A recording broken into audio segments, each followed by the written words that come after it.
Hey love buds, and welcome back to my channel. You Love India. India, if you guys are new, so of course hit the like, the comment, and the subscribe button while you're here. Also, don't forget to give this video a big old thumbs up, and turn on your post notification bell so that you are notified every single time I drop a video. I'm really feeling this bob, y'all. I'm feeling the bob, but I really came to do this video because a lot of you guys have been asking me, like, how are we supposed to know what we're being taught, like in training and stuff like that? Making sure that you guys are knowing everything that you're supposed to know before you get off that trainer's truck. So I've realized that recently I have begun a lot of new female drivers on my channel. And I'm thankful, like, thank you guys for subscribing, for watching, for commenting. A lot of you guys do put y'all input down there in the comment section. Thank you guys so much. I know it's not really too many females on YouTube, like in regards to trucking content and stuff like that. So a lot of stuff is really like asked of me. And because I don't like to put my company's name out there, not that I don't want to put nobody on, because I can really be making money with referrals. Like, it's $1,000 per person for a referral if I refer people over to my company, but I just rather not do it. Like, there are people that are not always rooting for you. You got people that'll get mad at a video and send it into your company or something like that, and I just rather not put myself out there like that with displaying my company. So I will document my journey, but I won't tell you guys the company that I'm with. Even when I leave, I don't think I'll tell you guys the company, because you just never know. I may want to come back to this company or something. And I've seen instances where people have badmouthed their company, and then when they want to come back, it's like, you done dirtied up your face. And believe it or not, them companies do watch their videos. They do watch these videos, especially a video with their company name in there. Trust me, baby, they want to know what you're saying about their company. They want to know, how are you representing the company? They want to know, what is it that has people either wanting to come to the company or not wanting to come to the company? What is it that you got that you putting out there that's running people away from their company? Especially if you got a huge platform where they see you getting all these views, and whatever you saying is getting out to the people, baby, they ain't finna have that. They're not finna let you sit here and bash their company and still work for the company. Like, nah, you ain't finna do that. I feel like something on my lip. Yeah, but they not finna have that. So a lot of you guys did ask me, like, things that the trainer should be teaching you guys, and I made a list. So I'm just gonna break down some of the things that your trainer should be telling you. I'm not gonna go into depth with things, because maybe I do separate videos in regards to each thing, but I'll try my best to simplify it, so that you guys understand what is it that I am referring to. And if the quality is not all that, it's because I'm vlogging on my phone. I'm trying to get back into schedule. I was on a schedule. I had, like, everything down packed. I had my batteries charged up. I had my schedule as far as recording. Like, I'm trying to get back on schedule so that I can get the content out, because y'all see, I've been missing for like 2 weeks, like, and that's normally not like me. I'm usually posting a video once a week, sometimes twice. So excuse the quality if it's not the best, because I'm recording on my phone and not my camera. So I really just looking to pull up these few tips that I wanted to share with you guys. So the first thing that I want to share is make sure you are training with someone running the same lane as you. That is very, very, very important when you're getting your trainer. When you talk to your placement driver coordinator, the person that is placing you with a trainer, ask them what account are they running. Let them know, hey, I'm doing OTR. I want to train with somebody that's doing OTR. Because, for instance, I do regional dedicated. I run the same route. I do the same thing. A lot of stuff that OTR drivers do, I don't do. I don't weigh every load when I get it, because most of the time the loads are the same weight. They're just going to a different location. So I already know if I slide my tandems all the way to the front, I'm good. It's no sense of me wasting time to weigh my load, but that's me. That's the account that I'm on. If you are OTR, you need to be weighing your loads every time you pick them up, because you are picking up from different places. You are shipping to different places. Every day you're picking up something new. You don't know what it is that you're carrying. You don't know the weight on it. You don't know the pieces. So therefore you have to scale every single time that you get that trailer. Also, you need to scale, because if anything is overweight, you're responsible. You can definitely be put out of service for having an overweight trailer. So make sure that you are training with somebody that is on the same account on you. If you're doing touch freight, I know there is some companies that do have touch freight routes. And if you're doing that, train with somebody that's doing touch freight. It'll be so much easier for you, because you'll get the experience of things that you're actually doing. Just like in my instance, I'm training the 2 trainees that I did get a chance to train. They going OTR. I don't touch mountains. I run East Coast. I don't touch mountains like that. Tennessee, a little bit, but I don't run mountains like that. So you're not going to get that mountain experience. You're not going to get that snow experience, because I don't really run in the snow. I run flat surface 9 times out of 10. Awesome weather. The most you'll get is rain. I don't run in those really inclement weathers like that. So make sure that you are being trained by somebody who is on the same account that you're going on. The next thing is, make sure that they are showing you how to use the tablet, sending in macros, how to see pre-assigned loads and things like that. Please make sure that you know that tablet, because you're going to be out there and something may happen. If it happens at nighttime, God forbid, majority of the companies that I work for, night dispatch is no help. Let's just be honest, they're not. They are no help. They are only there to dispatch loads that are already pre-assigned to you from your fleet manager earlier that day. They cannot assign you a load. They cannot authorize nothing, basically. They're just there to have somebody there to answer the phone calls, just to get the message, because they really cannot do much of anything. So if anything happens, you want to make sure that you know how to work that tablet. God forbid you break down 3, 4 in the morning. You want to know how to send in your macros for a breakdown. You want to know how to, put in for a washout. You want to know how to send in your macros and stuff like that, to make sure that, things are getting to the right person that it needs to get to. So the next thing is, make sure they are showing you how to scan in your loads. That's how you get paid. Also, your company deadline for bills to be scanned in. This is very, very important. This is how you're going to make your money. Scanning in your loads. You need to know what is the deadline for your company's payroll.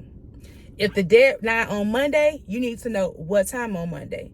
For instance, if my company deadline is on Monday at 1 o'clock Eastern Central Time, that means I'm on the East Coast. That means I'm running on Eastern Time. That means I have an extra hour to get my loads in.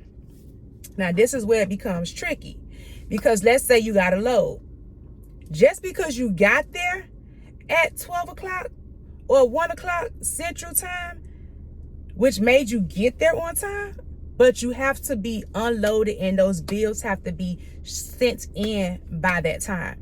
So let's say you got there at 12 o'clock. Yeah, you made it on time for your load to be delivered, but they took 3 hours to unload you. So now you got finished at 4 o'clock. You're not able to scan that load in until 4 or 5 o'clock when it's done, which means that you are past the cutoff time for that load to be scanned in to be placed on the check that's coming that Friday.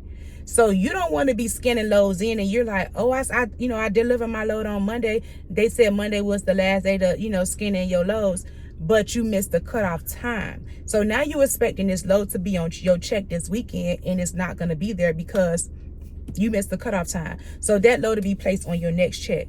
You want to know that because you want to know how you running your truck. You want to know how many miles you done got for this week to know what your check is going to be looking like on that preview Thursday.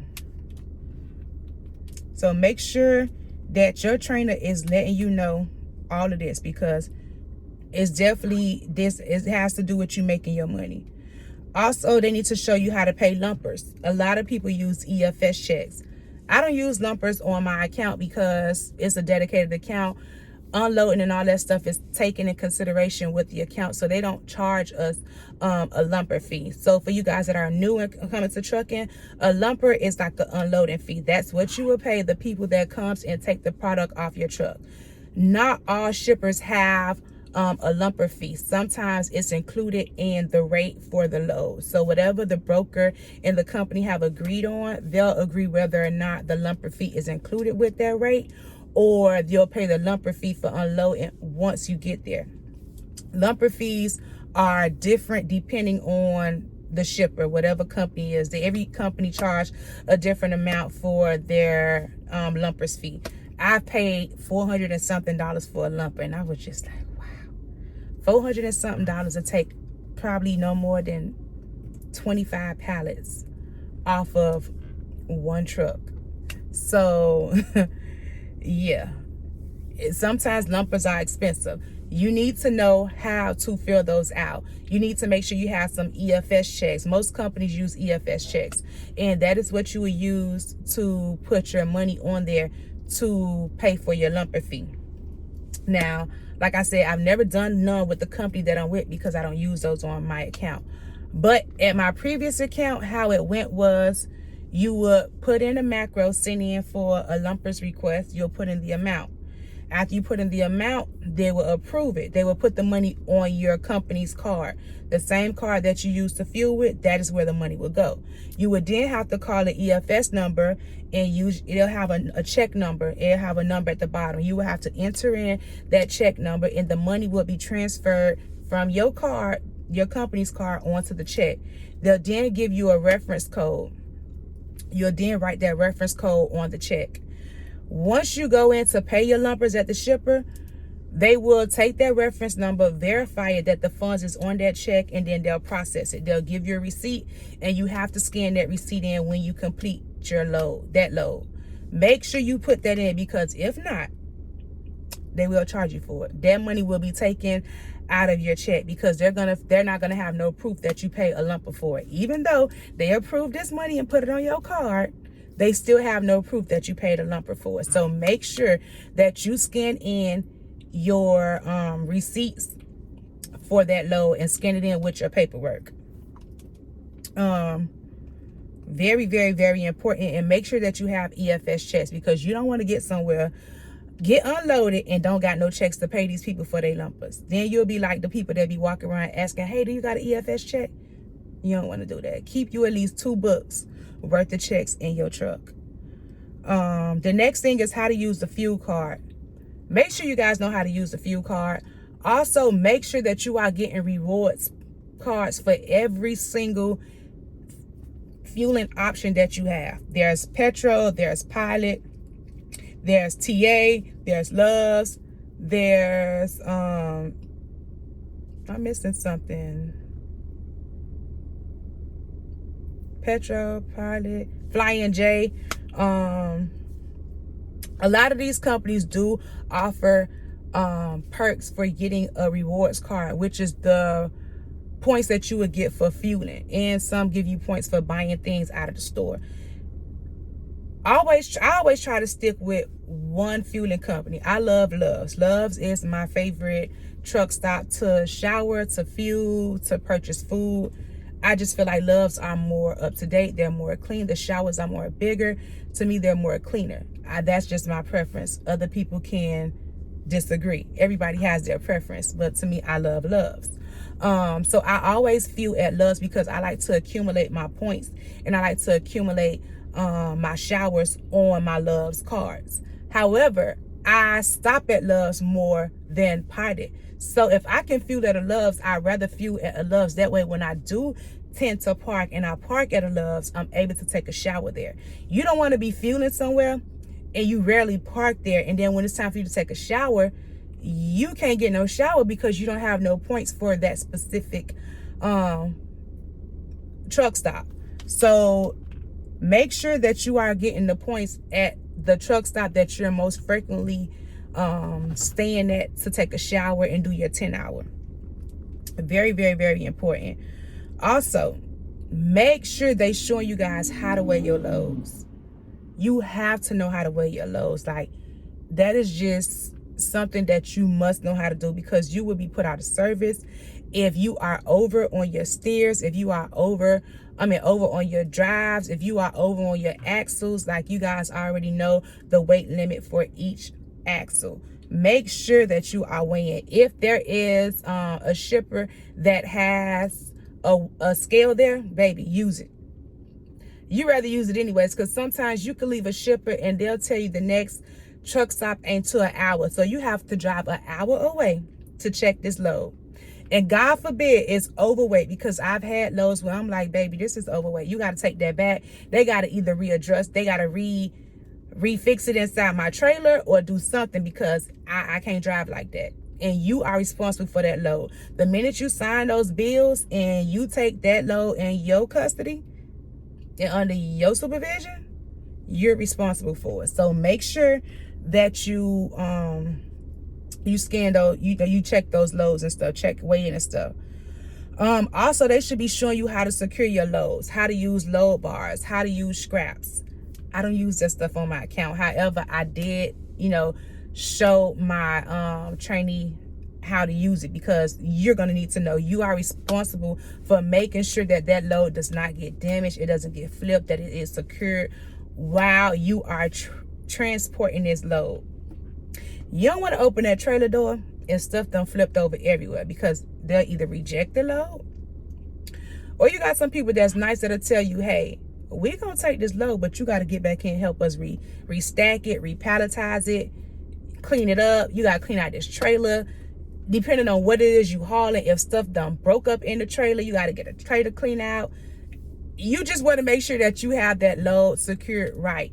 Some companies, I've picked up some beer loads from Budweiser, they require you to have either 3 load bars or I believe 3 scraps in order to even leave off the premises. So you won't even be able to take that load off the property unless it is secure. And if not, they will refer you to the nearest Love's or somewhere to go and buy you some scraps, come back, secure that load, and then you can go ahead and take that load. They will not let you leave the property without your load being secured. Some companies, they don't care. They feel like that's your responsibility. You're supposed to know that. So you are responsible for that load.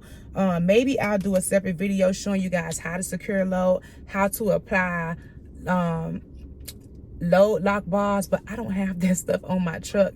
I don't even think my company has load locks. We do have scraps. I do have about 8 pairs of scraps on my truck. So maybe I can show you guys how to scrap, and then I'll probably I'll see what I can do about the load bars. But yeah, make sure that you are securing your load. The next thing is how to slide your tandems. You have springs, and then you got air rides. The company I ride with now, they got spring. I hate them, because every hump you feel that truck, like here, you feel it. Air ride, that thing rides so smooth, and when you are starting the tandems, all you have to do is press a button, and it's so much easier. You don't have to keep jumping in and out the truck. Once you press in that air button, it automatically does what it's supposed to do. So I love me an air ride trailer. However, you got to know how to work with both. Make sure you guys know how to slide your tandems. That's definitely something that you need to know how to do. How to chain.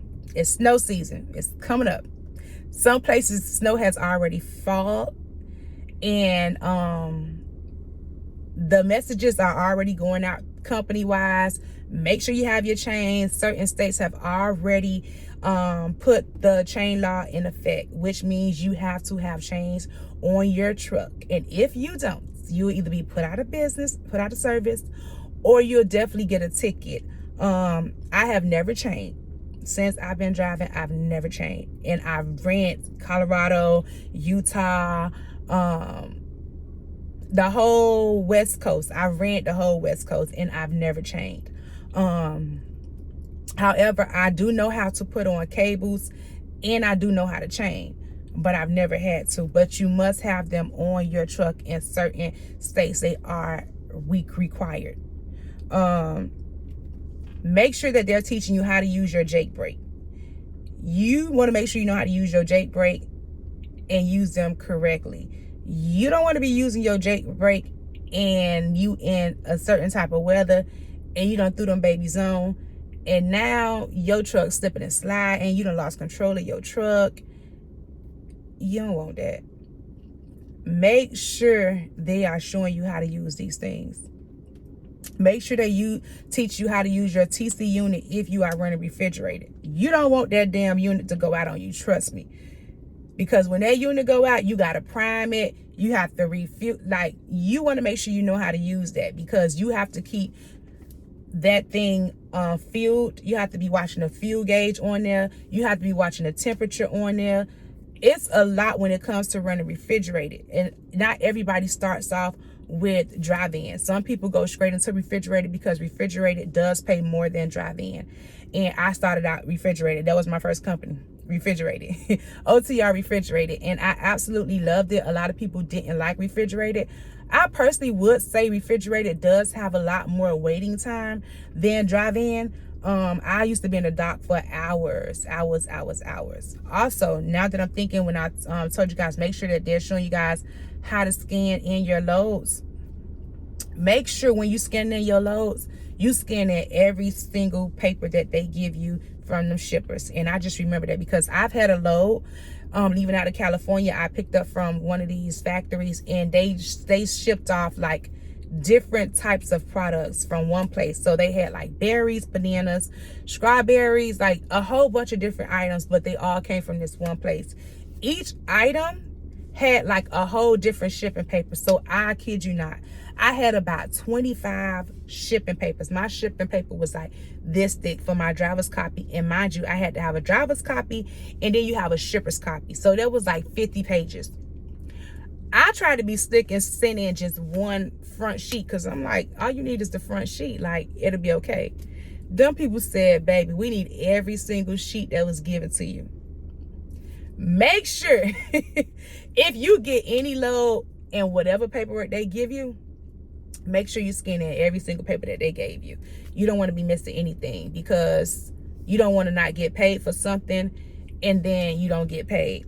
Also, make sure that you guys have a little composition book. I gave my student one in her basket, a small black and white composition book. I gave her the pocket size one, or you can get, the regular notebook size one. Write down every single load you do, how many miles, the day you delivered it. Make sure you keep that stuff on track, because you don't want to forget and not scan in the load, or think you scanned in the load and there was a system error and the load didn't go through and you don't get paid for that load. So that's how you can keep track of your miles and different things that are going on with your load. So make sure that you are writing everything down. You don't want to look at your check and be like, hey, like my check looking a little funny. I thought I ran 3,500 miles. Why I only got 2,700 miles? And then you go back and you see, okay, they didn't put in your load from Monday and Tuesday, or they didn't put in their load to Boston, or that load to Chicago. You can go give them that load number and call payroll, and they'll pull it right up, and then they'll tell you, oh, we see that either your dispatch didn't do something, or you forgot to scan in 2 more sheets or something. You always want to keep track of your money, because if you don't, they won't. They really won't. Every now and then you'll get a call and somebody will say, hey, do you have the bills for load number such and such, which is my last thing that I do want to talk about. Make sure you guys are keeping your bills on your truck for at least 60 to 90 days. I keep my bills on my truck for 3 months, because you just never know. I myself have forgot to scan in a load, rushing, trying to hurry up and get home, get off the truck, because I've either had something to do and I delivered this load and I'm trying to hurry up and make it home so that I can not run out of time and have to stop and sit for 10 hours. So I have definitely forgot to scan in the load, and it's been 2 months later and my dispatcher wrote me and say, hey, do you have load number such and such such? It was never scanned in, and I done got paid for a load that I forgot that was 2 months later. Granted, I had my paperwork, which made me get paid fast. All I had to do was go and look at, where I keep my bills at, and I was able to scan it in. If you do throw your paperwork away and you don't have it, they'll just have to they'll find a way to see that it has been delivered, and you will get paid for it. But it just would be a lot more easier if you have your own paperwork and you're just able to scan it in and send them over the proof that you delivered the load. So I think that's pretty much everything that you guys should be knowing or learning from your trainer. I guarantee you, when you go to asking them stuff, they're gonna be looking like how you know to ask me that? Or because if you don't know, you don't know. Like, you don't really know what to ask. It's just, you don't. So just make sure that you guys are, just make sure that you guys are asking questions. If it's something you don't know, you don't understand, ask. I'm telling you, ask. Don't ever be scared. I know sometimes you have a trainer and you just like, this person, y'all not getting along, and you just don't even want to ask them anything. But if you feel like that, then I think you should just pretty much get off the truck, because I know a lot of times you're like, I just want the trainer to hurry up and be over and get off their truck. But then you kind of mess yourself up, because now you out here and you don't even know what it is that you're supposed to do. And the company I work for, I ain't even gonna lie, some of the people are very rude. And they got this thing where if it's not their department, they don't like to answer it. So if you got a question about something, they'll be like, oh, you got to call logs. Or if you got a problem about maintenance or something, oh, you need to call maintenance, or you need to call breakdown. They are going to quickly transfer you over to whatever department it is. They do not want to answer no questions that does not concern whatever department they're working in. And I think that is just very rude, because it could be a simple question that I know they got the answer to, but they just choose not to answer it. So yeah, I'm hoping that is everything. I'm hoping I ain't forget nothing. But if any of my OGs are watching, because I know I got a couple of OGs that be tuned in, if I forgot anything and y'all want to piggyback on something, drop it in the comment section. But I'm hoping I told them everything that they need to know as far as training wise, that your trainer should be teaching you. Make sure that you keep your placement driver, the person that they give you as a point of contact, to contact and let them know if you're having any issues on the truck. Make sure you guys use that number. Do not wait till it's too late. I'm telling you, don't wait till it's too late. Make sure that you are getting taught these things, because once you are out there on your own, I'm telling you, it ain't gonna be no fun and games. And trucking is a very, very, very dangerous job. Very dangerous. You are out there by yourself. Sometimes you on roads where it's nobody out there but truckers.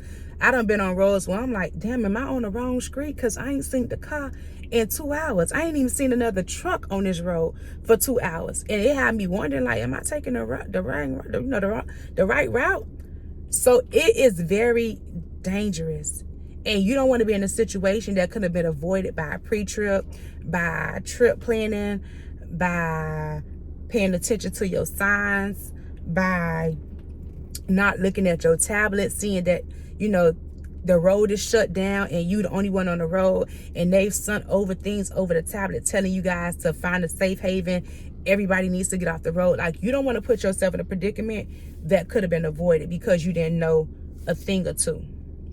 Also, my last tip is, if you are in trucking school, or if you come into the same company and you got close with somebody else that works at the company and you guys have exchanged numbers or something, keep in contact with one another, because if things didn't work out with you and your trainer, maybe somebody else that you was in class with that have finished their training and both of you guys are out on the road, maybe this person may know, maybe they had a good trainer that trained them well and they're able to help you. So yeah, that's pretty much everything. It's starting to get dark outside, and y'all could barely even see my face, and I'm not liking this quality on this phone. Like, it's blowing me. But I'm trying to get back into the groove of putting out this content, trying to come up with content. I see you guys like this trucking content, and I'm really trying to stay away from trucking content. So I'm trying to get back into like my lifestyle content and stuff like that. So yeah, I hope you guys enjoyed this video. If you guys have questions, leave them in the comment section. I do try to check my comment section often. I'm not as consistent as I used to be, but like I said, I'm trying to get back on schedule with things how I used to be, and responding to comments and DMs and stuff like that. But I hope you guys find this video helpful. Don't forget to like, comment, subscribe to the channel. Give this video a big old thumbs up, and turn on your post notification bell. That way you are notified every single time I drop a video. I love you guys. Thank you guys for the support, and congratulations to all my female truckers that have entered this industry. I'm really hoping that you guys have a successful trucking career, and that your training is just smooth sailing, and that you get a trainer that is as happy to teach you as you are as happy as joining the industry. So that's all. I'm about to go ahead and go now because it's getting dark. So bye, you guys. I'll see y'all in my next video.